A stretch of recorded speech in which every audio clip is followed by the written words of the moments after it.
इस तस्वीर में एक शादीशुदा जोड़ा नज़र आ रहा है, लेकिन इसमें जो लड़का है उसकी मौत एक ऐसे तरीके से हुई है, वो जिसने भी सुना वो सुनकर दंग रह गया। और भारत में अब तक का ये पहला ऐसा केस है जब किसी की हत्या इस अंदाज से की गई हो। दरअसल इस लड़के की मौत इसलिए हो गई क्योंकि उसको शादी में एक गिफ्ट पैक मिला था और गिफ्ट पैक खोलते ही ब्लास्ट हो गया, जिसके नतीजे में लड़के की और उसके दादी की दो लोगों की दर्दनाक मौत हो गई। और 7 साल के बाद 26 मई 2025 को गिफ्ट पैक में बम भेजकर दो लोगों को मौत की नींद सुला देने वाले व्यक्ति को अदालत ने उम्र कैद की सजा सुनाई है। तो क्या है ये पूरी कहानी और शादीशुदा जोड़े को गिफ्ट पैक में बम किसने दिया था और क्यों दिया था और लड़की कैसे बच गई, वो सभी कुछ इस वीडियो में हम आपको बताने वाले हैं। तो वीडियो को शुरू करूं इससे पहले आपसे गुजारिश है कि इस वीडियो को यहीं पर लाइक कर दीजिए, चैनल को सब्सक्राइब कर लीजिए ताकि हमारी वीडियोस आपको मिलती रहें। चलिए शुरुआत करते हैं। तो बात आज से 7 साल पहले 2018 की है, जब उड़ीसा के बालनगीर जिले में पाटनागढ़ शहर के ब्रह्मपुर इलाके में एक परिवार रहा करता था और परिवार में कुल 5 लोग थे। एक राजेंद्र कुमार साहू जो कि इस घर के मुखिया थे, दूसरी उनकी पत्नी संजुक्ता साहू और तीसरा उनका इकलौता बेटा सौम्या शेखर साहू और एक बेटी थी। और इसके अलावा एक बुजुर्ग महिला थी जिनका नाम था जमामनी साहू, जो राजेंद्र कुमार साहू की माँ थी। इस तरह कुल 5 लोगों का खाता पीता और पढ़ा लिखा परिवार था। राजेंद्र साहू पाटनागढ़ के जवाहरलाल नेहरू कॉलेज में जूलॉजी के लेक्चरर थे और उनकी पत्नी संजुक्ता साहू भैंसा के ज्योति विकास कॉलेज में प्रिंसिपल थी। और इन दोनों का इकलौता बेटा सौम्या शेखर साहू एक इंजीनियर था और बेंगलुरु में एक कंपनी में काम करता था। यानी इन लोगों के पास ठीक ठाक पैसे थे, पैसे की कोई कमी नहीं थी। और साल 2016 में उन्होंने एक नया मकान भी बनवाया था। और मकान बनवाने के बाद साल 2018 में सौम्या साहू की शादी की बातचीत हुई और एक लड़की रीमा रानी से रिश्ता तय हो जाता है और शादी की तारीख भी तय हो जाती है। ये तारीख होती है 18 फरवरी 2018। इस नए वाले घर में सौम्या साहू अपनी नई नवेली दुल्हन रीमा रानी को ब्याह कर लाता है और 20 फरवरी को उस घर में एक शानदार रिसेप्शन पार्टी भी रखी जाती है। घर का इकलौता बेटा था तो इस शादी में हर तरह के रिश्तेदारों को न्योता दिया जाता है और ये संख्या 800 तक पहुंच जाती है। और इतनी बड़ी गैदरिंग में सैकड़ों की संख्या में ऐसे भी लोग थे जिन्होंने शादीशुदा जोड़े को यानी दूल्हा दुल्हन को गिफ्ट दिया था। और ये सारे गिफ्ट एक जगह रख दिए जाते हैं क्योंकि सब लोग बिजी थे। और आमतौर पर ऐसे माहौल में जब घर के लोग बिजी हो जाते हैं तो गिफ्ट पैक्स को खोलने का सिलसिला बाद में शुरू होता है और देखा जाता है कि किसने गिफ्ट दिया था, किसने क्या दिया था, किसने क्या नहीं दिया था, वगैरह वगैरह। तो इस परिवार में भी यही सब कुछ था। लेकिन जब ये लोग फ्री होते तब तक की तारीख आ चुकी है 23 फरवरी की। और इससे पहले राजेंद्र कुमार साहू अपनी बेटी को लेकर वो दिल्ली चले जाते हैं क्योंकि उनकी बेटी कजाकिस्तान में पढ़ाई कर रही थी, तो उसको एयरपोर्ट ड्रॉप करने के लिए वो दिल्ली चले गए थे। और संजुक्ता साहू अपने कॉलेज के लिए निकल देती हैं और ये तारीख होती है 23 फरवरी 2018। अब घर में केवल 3 लोग होते हैं, एक सौम्या शेखर साहू और दूसरा उनकी नई नवेली दुल्हन रीमा रानी साहू और तीसरी सौम्या की 85 साल की दादी जिमामनी साहू। ये कुल 3 लोग घर पर मौजूद थे। तभी दोपहर 12 बजे से 1 बजे के बीच में दरवाजे पर एक व्यक्ति आता है, बेल बजाता है और सौम्या साहू जाकर गेट खोलता है। तो वो देखता है कि एक डिलीवरी बॉय है जो अपने हाथ में एक गिफ्ट पैक लेकर खड़ा हुआ है और इस गिफ्ट पैक पर स्काई किंग कोरियर कंपनी का लोगो लगा होता है। ये गिफ्ट रायपुर से भेजा गया था और उस पर भेजने वाले का नाम एस.के. सिन्हा लिखा हुआ था। रिसीव करने वाले कॉलम में सौम्या के घर का एड्रेस था, सौम्या का नाम था और उसके नीचे गिफ्ट पैक भी लिखा हुआ था। ये देखकर सौम्या इस गिफ्ट पैक को रिसीव कर लेता है और घर के अंदर ले जाता है। और उस समय रीमा रानी किचन में दोपहर के खाने की तैयारी कर रही थी, जो उसकी नई नवेली दुल्हन थी। तो सौम्या साहू ये गिफ्ट पैक सीधे किचन में लेकर चला जाता है और सोचने लगता है कि रायपुर से किसने भेजा होगा, क्योंकि वो रायपुर में एस.के. सिन्हा नाम के किसी व्यक्ति को नहीं जानता क्योंकि उसमें एस.के. सिन्हा लिखा हुआ था। फिर थोड़ी देर के बाद कहता है चलो कोई बात नहीं, छोड़ो, क्या पता मम्मी पापा की किसी जानने वाले ने भेजा होगा। अच्छा, ये लोग गिफ्ट पैक को लेकर बात ही कर रहे थे कि वहीं पास में सौम्या की दादी भी गिफ्ट पैक को देखकर किचन में चली आती और अब बारी थी गिफ्ट पैक को खोलने की। तो सौम्या साहू, उसकी पत्नी और उसकी दादी, ये तीनों लोग किचन में होते हैं और किचन ही में उस गिफ्ट बॉक्स को खोला जाता है। तो क्या देखता है कि ये पैक एक हरी पन्नी से लिपटा हुआ है और पैक के एक कोने से एक धागा निकलता हुआ नजर आ रहा है। सौम्या ने सोचा ये धागा कैसा है। उसने पूरा पैक खोलने के बजाय वो धागा पकड़कर खींच दिया और इतना खींचना था कि वहीं पर एक जोरदार धमाका होता है और वो धमाका इतना तेज था कि पूरा किचन तहस-नहस हो गया और इस किचन में मौजूद तीनों लोग उसकी चपेट में आ गए। सौम्या गिफ्ट पैक को खोल रहा था तो सबसे ज़्यादा वही निशाने पर आया और पास में उसकी दादी खड़ी थी तो वो भी उसकी जद में अच्छे से आ गई, जबकि रीमा रानी थोड़ा फासले पर थी, इसलिए वो सीधे बम के संपर्क में नहीं आई, लेकिन फिर भी अच्छी खासी जल गई थी। अब उधर सौम्या और उसकी दादी ये दोनों लोग लहूलुहान जमीन पर पड़े थे, लेकिन रीमा साहू को थोड़ा थोड़ा होश था। आखिरकार वो घिसटते हुए पास के कमरे में जाती है, वहां से मोबाइल उठाकर अपने सास को फोन लगाने की कोशिश करती है, लेकिन इससे पहले कि वो कोई नंबर डायल कर पाती वो भी बेहोश हो चुकी थी। अब ये धमाका सुनकर आसपास के लोगों को लगता है कि शायद कोई सिलेंडर ब्लास्ट हुआ होगा, तो यही सोचकर पड़ोस के लोग उसके घर में दाखिल होते हैं, लेकिन क्या देखते हैं कि 3 लोग हैं जो बेहोश पड़े हुए हैं और किचन पूरी तरीके से उथल-पुथल हो चुका है। लेकिन जब लोगों की नज़र सिलेंडर पर पड़ती है, तो लोगों को कुछ समझ नहीं आता क्योंकि सिलेंडर बिल्कुल सही सलामत रखा हुआ था। तो लोग समझ नहीं पाते हैं कि दरअसल ये माजरा है क्या और ये ब्लास्ट हुआ कैसे? आखिरकार ये लोग तुरंत पुलिस को फ़ोन करते हैं। एक आदमी उनमें से कोई एम्बुलेंस को फ़ोन कर देता है।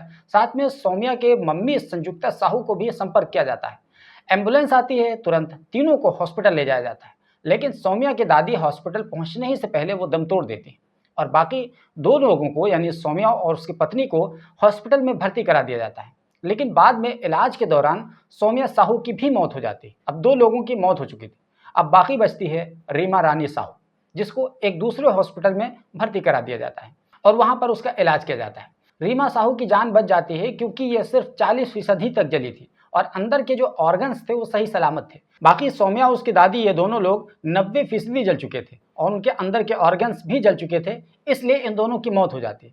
इस तरह सिर्फ शादी के 5 दिनों में ही रीमा रानी साहू बेवा हो जाती है। अब इसकी जांच पटनागढ़ की पुलिस करती है, यानी चूंकि पुलिस भी पहुंच चुकी होती है और जांच में पुलिस को बॉम्ब की बू आ रही थी, तो पुलिस ने तुरंत बॉम्ब डिस्पोजल टीम को भी बुला लिया था और उसका सहारा लिया और वहां से बॉम्ब के टुकड़े मिले, मलबे मिले और इन तमाम टुकड़ों और मलबों को इकट्ठा करके लैब में भेजा जाता है। अब पुलिस को यहाँ तक पता चल चुका था कि यह धमाका एक बॉम्ब की वजह से हुआ है, लेकिन पुलिस को अब तक ये नहीं पता था कि ये बॉम्ब आखिर इस किचन तक पहुंचा कैसे और किचन में बॉम्ब का क्या काम था। ये सोचकर पुलिस भी कंफ्यूज हो रही थी और सब कुछ बताने के लिए जाहिर है कोई मौजूद नहीं था। वो 2 लोग पहले ही जान गंवा चुके थे जो बताते, तो पुलिस के पास इसके अलावा कोई चारा नहीं था कि वो रीमा साहू के थोड़ा ठीक होने का इंतजार करे, क्योंकि उस सवाल का सही सही जवाब अगर कोई दे सकता है तो रीमा साहू ही दे सकती है कि किचन में बॉम्ब कैसे आया। आखिरकार घटना के करीब 10 दिन के बाद जब रीमा की हालत में थोड़ा सा सुधार आता है तो वो बोलने के लायक होती है और पुलिस 3 मार्च 2018 को रीमा का बयान रिकॉर्ड करती है। तब जाकर के पुलिस को ये पता चलता है कि ये धमाका एक गिफ्ट पैक की वजह से हुआ था और ये gift pack sky king courier की तरफ से आया था, जो कि रायपुर से भेजा गया था। अब तुरंत पुलिस इस दिशा में जांच करने की शुरुआत करती है। ये पता लगाने की कोशिश करती है कि रायपुर से एसके सिन्हा नाम के किस व्यक्ति ने इस पैक को भेजा था।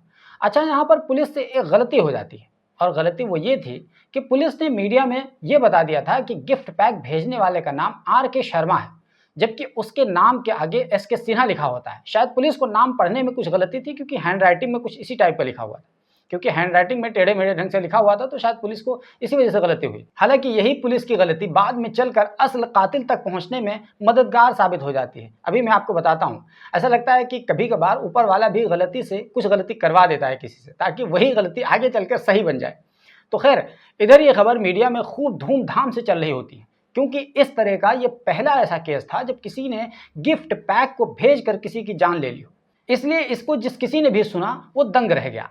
आखिरकार पुलिस की टीम रायपुर पहुंच जाती है और स्काई किंग कोरियर के उस एड्रेस पर पहुंचती है जहां से ये पैक भेजा गया था। लेकिन इत्तेफाक से यहाँ पुलिस को कोई कामयाबी नहीं मिलती है, क्योंकि पुलिस इस उम्मीद पर वहां गई थी कि यहाँ पर गिफ्ट पैक भेजने वाले का चेहरा CCTV वगैरह में ज़रूर आया होगा, लेकिन यहाँ तो ऑफिस में CCTV लगा ही नहीं था। अब उसके बाद पुलिस दूसरे ढंग से जांच करने लगती है और इस दौरान कई सारे लोगों से पूछताछ के बाद पुलिस को ये पता चलता है कि अभी कुछ ही महीने पहले सौम्या को एक धमकी भरा फ़ोन कॉल आया था और ये फ़ोन कॉल करने वाला एक लड़का था जो रीमा से एक तरफा प्यार करता था। उसने रीमा के पति सौम्या साहू को फ़ोन किया था कि वो रीमा से शादी ना करे वरना अंजाम बुरा होगा। अब पुलिस तुरंत उस लड़के तक पहुंच जाती है और उसको हिरासत में लेकर पूछताछ करने लगती है, लेकिन वो उस धमाके से इनकार कर देता है और कहता है मेरा उस धमाके से कोई लेना देना नहीं। पुलिस को लगता है कि शायद यही है और ये झूठ बोल रहा है, तो पुलिस उसको गिरफ्तार करके लाती है और उसका बाज़ाब्ता पॉलीग्राफ टेस्ट करवाती है और उसको आखिरकार वो पास कर जाता है, क्योंकि ज़ाहिर है कि उसमें उसका कोई इन्वॉल्वमेंट नहीं था और पुलिस के पास उस लड़के के खिलाफ कोई सबूत भी नहीं था, तो पुलिस उसको छोड़ ही देती है। अब पुलिस फिर ज़ीरो पॉइंट पर ही खड़ी होती है। पुलिस इस दौरान सैकड़ों लोगों से पूछताछ कर चुकी होती है, कई लोगों को हिरासत में लेकर भी पूछताछ करती है, कॉन्ट्रैक्ट किलिंग के एंगल से भी इसकी जांच होती है। इसके अलावा पुलिस की टीम सौम्या और रेमा के सारे फ़ोन कॉल्स की डिटेल, लैपटॉप वगैरह सब कुछ खंगाल मारती है कि कहीं से कुछ क्लू मिल जाए, लेकिन पुलिस के हाथ पूरी तरह खाली रहते हैं। अब इतना तो पुलिस को समझ आ चुका था कि ये काम किसी पढ़े लिखे और बहुत प्रोफेशनल व्यक्ति ने किया है और उसने बहुत ही बारीकी से हर एक पॉइंट का ख्याल रखा है कि कोई एक भी कड़ी उस तक पहुंचने में पुलिस की मदद न करने पाए। लेकिन ये बात हजारों बार कही जा चुकी है कि कातिल चाहे जितना चालाक क्यों ना हो, वो कोई ना कोई गलती जरूर कर बैठता है और इस कहानी में भी वही हुआ है, आगे आपको पता चलेगा। तो अब तक 1 महीना हो चुका था और पुलिस के हाथ खाली थे और इधर पुलिस पर जबरदस्त दबाव था इस केस को हल करने के लिए, क्योंकि लगातार इस केस की मॉनिटरिंग की जा रही थी और आखिरकार नवीन पटनायक की सरकार थी, उसने इस केस को पुलिस से लेकर उड़ीसा की क्राइम ब्रांच को सौंप दिया था। अब क्राइम ब्रांच ने इस केस को अपने ढंग से सुलझाने की कोशिश की और दोबारा से कई लोगों से पूछताछ की, लेकिन कोई कामयाबी नहीं मिली। यानी क्राइम ब्रांच ने भी दोबारा से पुलिस के नहज पर समझने की कोशिश की, लेकिन वो भी अभी तक ज़ीरो लेवल पर खड़ी थी और क्राइम ब्रांच की टीम आखिरकार रायपुर में पहुंचती है और वहां पर कोरियर ऑफिस के आसपास लगे सैकड़ों की संख्या में, यानी करीब करीब 200 से अधिक संख्या में सीसीटीवी फुटेज को खंगालती है, चेक करती है कि कहीं कोई व्यक्ति गिफ्ट पैक लिए नजर आ जाए जो स्काई किंग के ऑफिस की तरफ जा रहा हो। लेकिन इतनी मेहनत के बाद भी क्राइम ब्रांच की टीम को कामयाबी नहीं मिल पाती। तभी इस घटना के करीब करीब 40 दिन के बाद 4 अप्रैल को बालनगीर जिले के पुलिस कप्तान के ऑफिस में एक अनजान लेटर आता है और उसकी एक जो तीसरी लाइन थी उसमें सबसे पहले उस नाम की गलती की तरफ इशारा किया जाता है, जो कि काफ़ी दिनों से मीडिया में चल रहा था और वो भी पुलिस की वजह से चल रहा था। तो उसमें लिखा था कि जो पार्सल भेजा गया था वो आर के शर्मा नहीं बल्कि एस के सिन्हा के जरिए भेजा गया था। यानी मीडिया में आर के शर्मा चल रहा था जबकि वो एस के सिन्हा था। और इसके बाद एक और गलती की तरफ इशारा करता है और लिखता है कि 3 लोगों ने इस प्रोजेक्ट को अंजाम दिया है, 2 लोगों ने नहीं, और ये लोग पुलिस की पहुंच से दूर हैं। उसके बाद ये भी लिखा था कि ये जो ब्लास्ट हुआ है वो धोखेबाजी और पैसों की वजह से हुआ है। यानी कि इस लेटर के जरिए लेटर भेजने वाला पुलिस को एक तरफ सही नाम बताता है और दूसरी तरफ पुलिस को दूसरी दिशा में सोचने की तरफ भी इशारा करता है और क्राइम ब्रांच की टीम भी इस चक्कर में आ जाती है, क्योंकि उसको लग रहा था कि इस बात में कहीं ना कहीं सच्चाई है कि वो नाम आर के शर्मा नहीं बल्कि एस के सिन्हा ही है और ये बात तो पुलिस को पता ही थी। इसीलिए काफ़ी हद तक क्राइम ब्रांच की टीम इस लेटर को सही मानकर उसको उसी एंगल से जांचने की कोशिश करती है जिस तरीके से उसमें लिखा गया था कि इसको प्यार में धोखेबाजी और पैसों के लेन देन से जोड़कर आखिरकार देखा जाए, और क्राइम ब्रांच वही करने लगती है। इधर उस लेटर की एक कॉपी क्राइम ब्रांच के चीफ अरुण बोथरा को भी भेजी गई थी जो कि भुवनेश्वर में थी और उन्होंने भी इसको पढ़ा था, लेकिन उन्हें भी इससे कुछ समझ में नहीं आया और अरुण बोथरा ने इस लेटर को कई बार पढ़ा, बार बार पढ़ा और एक एक शब्द से समझने की कोशिश करने लगे कि कौन सा शब्द ऐसा है जो लेटर भेजने वाले के बारे में थोड़ी बहुत जानकारी दे सके। तभी उनके दिमाग में आता है कि ये बात लेटर भेजने वाले को कैसे पता चली कि वो आर के शर्मा नहीं बल्कि एस के सिन्हा है, जबकि मीडिया में तो आर के शर्मा ही चल रहा है और जाहिर है कि एक आम इंसान को इतनी अंदर की बात कैसे पता चल गई। ये तो सिर्फ पुलिस को पता थी कि वो आर के शर्मा नहीं बल्कि एस के सिन्हा है। तो अरुण बोथरा को लगा कि जिस किसी ने भी ये लेटर भेजा है वही कातिल है। अब हमें किसी तरीके से इस लेटर भेजने वाले तक पहुंचना चाहिए। हालांकि ये लेटर वाली बात क्राइम ब्रांच ने सौम्या के घर वालों से शेयर नहीं की थी कि किसी ने लेटर भेजा है और ये बात लिखी है, लेकिन बार बार वो लोग सौम्या के माता पिता से पैसों के लेन देन, प्यार में धोखाधड़ी, इस जैसी बातों के सिलसिले में पूछताछ कर रहे थे। तभी एक बार सौम्या की मां संजुक्ता साहू ने जांच टीम से पूछ लिया कि आप पैसों की बात बार बार क्यों कर रहे हैं और इस सिलसिले में क्यों पूछताछ कर रहे हैं, क्योंकि हमारा किसी से कोई लेन देन नहीं है। और जहां तक प्यार में धोखेबाजी की बात है तो ये जो दोनों लड़का लड़की थे तो करीब 1 साल पहले इन दोनों की सगाई हुई है और सगाई के बाद एक दूसरे से ये लोग प्यार करने लगे थे। दोनों ने शादी की और दोनों अपनी शादी से काफ़ी खुश थे, बहुत अच्छे से एंजॉय किया था। तो आप ये सारी बातें बार बार हम लोगों से पैसे और धोखाधड़ी, प्यार में, इस जैसी बातें क्यों पूछताछ कर रहे हैं। अब इतना सुनकर क्राइम ब्रांच की टीम ने सौम्या की माँ को वो लेटर वाली बात बता दी और जब सौम्या की माँ संजुक्ता साहू ने उस लेटर को पढ़ा तो उस लेटर के एक सेंटेंस पर उनका ध्यान अटक गया और वो सेंटेंस था अंडरटेकिंग द प्रोजेक्ट। और इस सेंटेंस को वो बार बार दोहराती जाती थी और एक आदमी का चेहरा भी अपने दिमाग में दोहराती जा रही थी। आखिरकार उन्होंने क्राइम ब्रांच की टीम को बताया कि हमारे कॉलेज में एक इंग्लिश के प्रोफेसर हैं जिनका नाम है पूंजीलाल महर। तो वो अपने पढ़ाने और आम बोलचाल में एक सेंटेंस का इस्तेमाल वो अक्सर किया करते हैं और वो सेंटेंस है कंप्लीटिंग द प्रोजेक्ट, और यहाँ पर अंडरटेकिंग द प्रोजेक्ट लिखा हुआ है। अब इन दोनों सेंटेंस में कुछ सिमिलरिटी तो है, लेकिन यहाँ सवाल यह है कि आखिर ये वो लेटर क्यों लिखेंगे, यानी पूंजीलाल महर का इस लेटर से क्या लेना देना, उनका इस केस से क्या लेना देना। और वो तो सौम्या और रेमा की शादी में आए भी हुए थे, यहाँ तक कि सौम्या और उसकी दादी की जो अंतिम यात्रा थी उसके अंतिम संस्कार में वो शामिल भी थे, तो वो ऐसा क्यों करेंगे। अब यहाँ पर पूंजीलाल महर के खिलाफ कोई सबूत तो नहीं था, लेकिन यही जो सेंटेंस था उसका एक जैसा होना, यानी completing the project, undertaking the project, इन दोनों सेंटेंस का एक जैसा होना उनको शक के दायरे में ला रहा था। आखिरकार क्राइम ब्रांच की टीम ने पूंजीलाल महर से पूछताछ करने का फैसला कर लिया और जांच टीम पूंजीलाल के घर पहुंच गई। और जब जांच टीम ने पूंजीलाल के घर में जाकर तलाशी लेना शुरू किया तो क्राइम ब्रांच की टीम को पूंजीलाल के घर से एक साथ कई सारे लिफाफे मिले और ठीक उसी तरह के लिफाफे मिले थे जिस लिफाफे में लेटर को भेजा गया था। अब ये देखकर टीम का शक गहरा हो जाता है और वो पूंजीलाल से पूछते हैं कि आपके पास इतने सारे लिफाफे क्यों हैं, वो भी इस दौर में। तो उसका सही जवाब पूंजीलाल के पास नहीं होता है। उसके बाद जब घर के अच्छे से तलाशी ली जाती है तो पूंजीलाल महर के घर से पार्सल बुकिंग की एक रसीद मिलती है और उसमें वही सब कुछ लिखा हुआ था जो पार्सल बॉक्स पर लिखा हुआ था। ये देखकर जांच टीम का शक यकीन में बदल जाता है और वो पूंजीलाल से उसके बारे में तफसील से पूछने की शुरुआत करती है, लेकिन उसका भी जवाब पूंजीलाल के पास बिल्कुल नहीं था। आखिरकार जांच टीम उस कोरियर कंपनी के कर्मचारी को बुलाती है जिसकी 15 फरवरी को ऑफिस में ड्यूटी थी और उसने उस पूरे बॉक्स को पैक कराने में, उसको डिलीवर कराने में, उन तमाम चीज़ों में इसकी मदद की थी। तो स्काई किंग कोरियर कंपनी के कर्मचारी ने आखिरकार पूंजीलाल महर को पहचान लिया और कहता है कि इसी आदमी ने बुक करवाया था।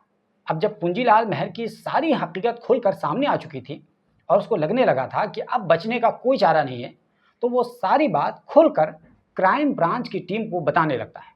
और पूंजीलाल महर ने जो कुछ बताया वो हर किसी को सुनना चाहिए कि अगर कोई बदला लेने पर किसी से आ जाए तो किस हद तक जा सकता है। तो पूंजीलाल महर ने बताया कि वो जिस कॉलेज में पढ़ाता है उस कॉलेज में वो 2009 में प्रिंसिपल बनाया गया था और साल 2014 में संजुक्ता साहू का ट्रांसफ़र एक दूसरे कॉलेज से हमारे कॉलेज में कर दिया जाता है। और संजुक्ता साहू हमसे सीनियर थी, काफ़ी सीनियर थी, तो हमें खतरा हुआ कि एक ना एक दिन संजुक्ता साहू को कॉलेज का प्रिंसिपल बना ही दिया जाएगा। तो हमने उनको बदनाम करने की कोशिश की ताकि उन्हें कॉलेज से निकाल दिया जाए और मैं प्रिंसिपल बना रह सकूं। और ये काम मैंने 2014 से 2017 तक लगातार किया, लेकिन ऐसा हो नहीं सका। और आखिरकार 25 जनवरी 2017 में उड़ीसा की हायर एजुकेशन डिपार्टमेंट की तरफ से आधिकारिक तौर पर संजुक्ता साहू को कॉलेज का प्रिंसिपल नियुक्त कर दिया जाता है और उसके बाद मुझे प्रिंसिपल की कुर्सी छोड़नी पड़ गई।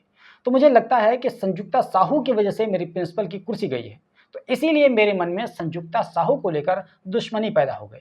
यानी कि पूंजीलाल महर को प्रिंसिपल की कुर्सी जाने और नीचे की पोस्ट पर आने की वजह से संजुक्ता साहू से नफरत हो गई थी, क्योंकि कॉलेज में जो दूसरे लोग थे, यानी कॉलेज में भी गुटबाजी होती है, टीचर्स में भी, तो जो दूसरे लोग थे यानी पूंजीलाल के खिलाफ जो दूसरा गुट था वो लोग उसका मजाक उड़ाने लगे थे। तो इससे और भी ज़्यादा इसके दिल में नफरत पैदा हो गई और आखिरकार पूंजीलाल महर ने संजुक्ता साहू से बदला लेने का फैसला कर लिया और उसने पूरे घर को ख़त्म करने का खूनी प्लान बना लिया और अब बारी थी उसको अंजाम देने की। तो उसको अंजाम देने के लिए पूंजीलाल महर ने दिन रात सोचना शुरू कर दिया और उसके लिए कई ऐसे क्राइम के वीडियोस देखे जिसमें क्राइम करके बिना सबूत छोड़े ही बचा जा सकता है। उसके लिए पूंजीलाल महर ने हॉलीवुड और बॉलीवुड की कुछ फिल्में भी देखी, कई सारी किताबें भी पढ़ी और आखिरकार 7 महीने में उसने ये तय किया कि गिफ्ट पैक में बम भेजकर घर के लोगों को उड़ा देना है और यही सही आइडिया रहेगा। और अब उसने बम बनाने के लिए यूट्यूब पर वीडियोस देखना शुरू कर दिया, गूगल पर सर्च करना शुरू कर दिया और जब सब कुछ अच्छे से समझ आ गया तो उसने अक्टूबर 2018 को दिवाली के मौके पर बहुत सारा पटाखा खरीदकर अपने घर ले आया और जानबूझकर उसने दिवाली का दिन इसलिए चुना पटाखा खरीदने के लिए ताकि भारी मात्रा में पटाखा खरीदने पर किसी को शक ना हो।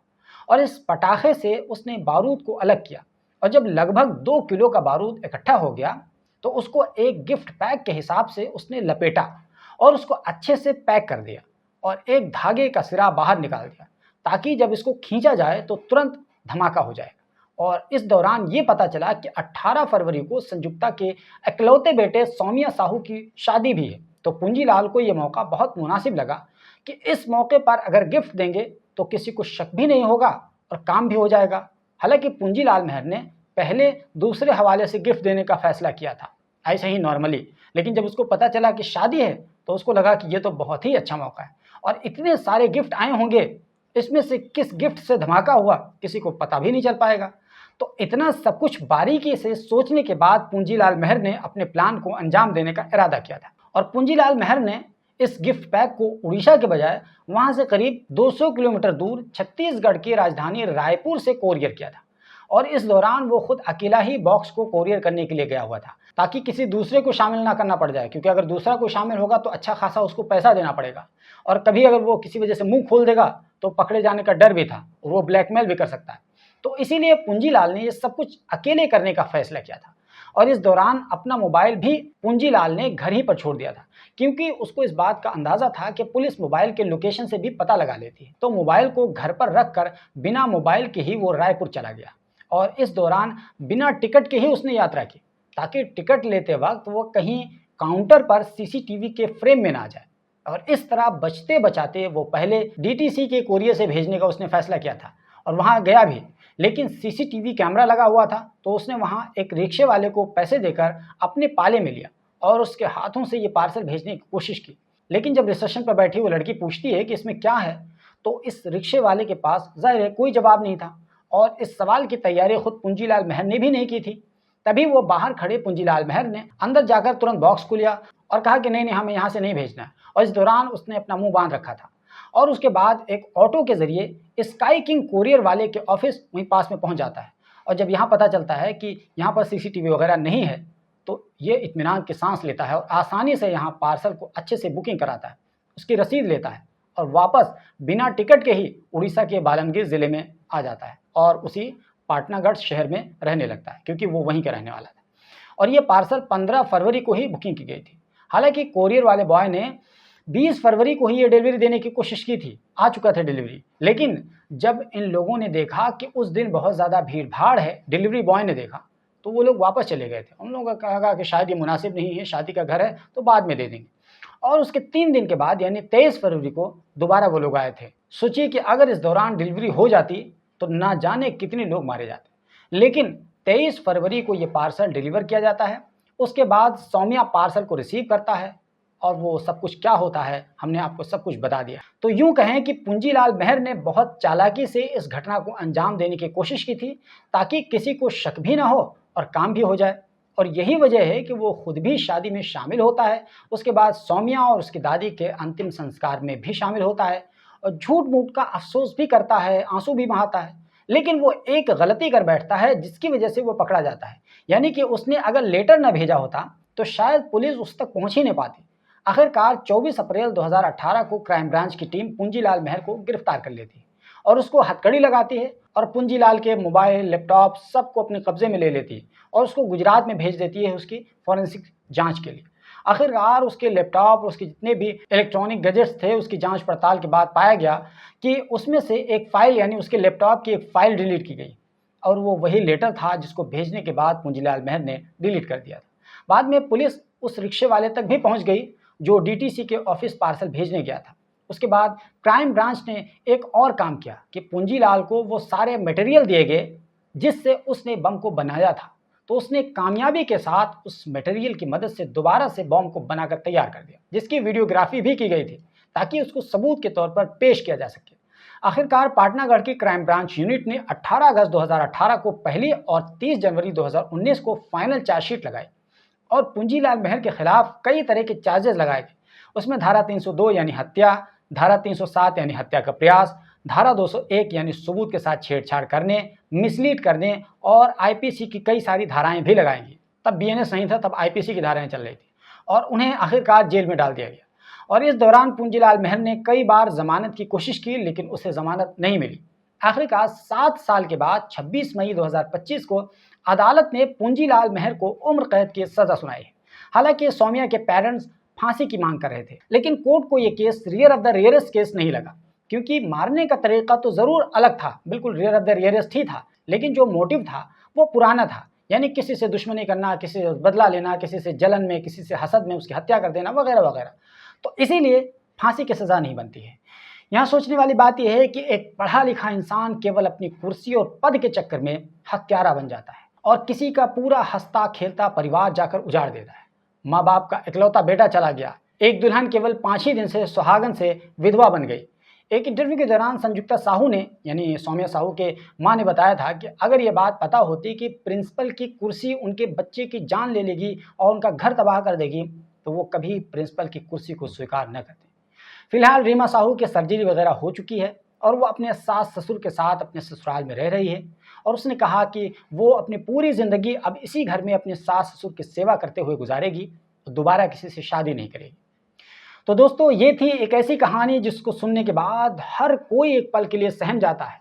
वैसे आप देखने वालों ने इस कहानी से क्या सीख हासिल की है, आप हमें कमेंट बॉक्स में ज़रूर बताइएगा और इस वीडियो को शेयर कीजिएगा ताकि दूसरों को भी इसके बारे में पता चल सके। ये भी बताइए कि आप हमारा ये वीडियो कहाँ से देख रहे हैं, ताकि हमें भी पता चल सके कि हमको लोग कहाँ कहाँ से देखते हैं, ताकि हम कोशिश करेंगे कि आपके कमेंट का रिप्लाई करेंगे।